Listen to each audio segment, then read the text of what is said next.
Oui, parce que rappelons que ça fait depuis 2019 qu'on avait annoncé le projet d'agrandissement de la salle d'attente ainsi que de la création d'un bloc opératoire ici à l'hôpital d'Amos. Et pourtant, 6 ans plus tard, bien, il n'y a aucun travaux qui sont entamés pour le moment.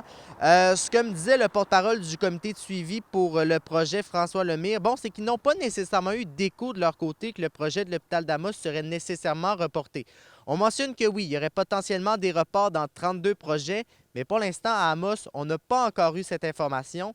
C'est certain que c'est inquiétant de savoir que plusieurs projets pourraient être reportés, c'est ce qu'elle me disait, mais il préfère quand même garder espoir que le tout va se concrétiser prochainement. On l'écoute. C'est certain que ce dossier-là est excessivement important. À notre sens, il est prioritaire à beaucoup d'autres.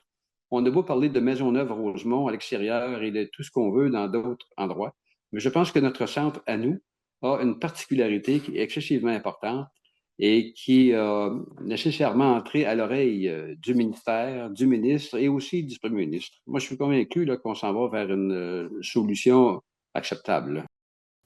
Et je rappelle quand même aux gens qui miliaient que ce projet, bien, il est important pour la ville d'Amos afin de pouvoir offrir un service qui est accessible en région sans devoir bifurquer ailleurs au Québec, en Outaouais, à Montréal, bref, etc. Donc, c'est quand même quelque chose qui est important.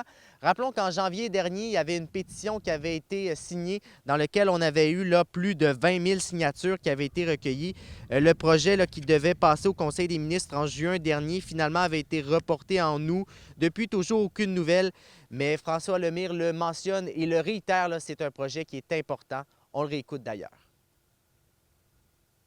Ce dossier-là est excessivement important pour la région, la ville d'Amos, c'est sûr, mais pour la région aussi, parce que c'est le centre de traumatologie.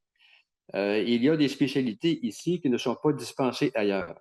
Alors, si jamais la construction ne se fait pas, ça sera difficile de recruter des nouveaux spécialistes parce que ceux qui sont en place présentement s'en vont vers la retraite.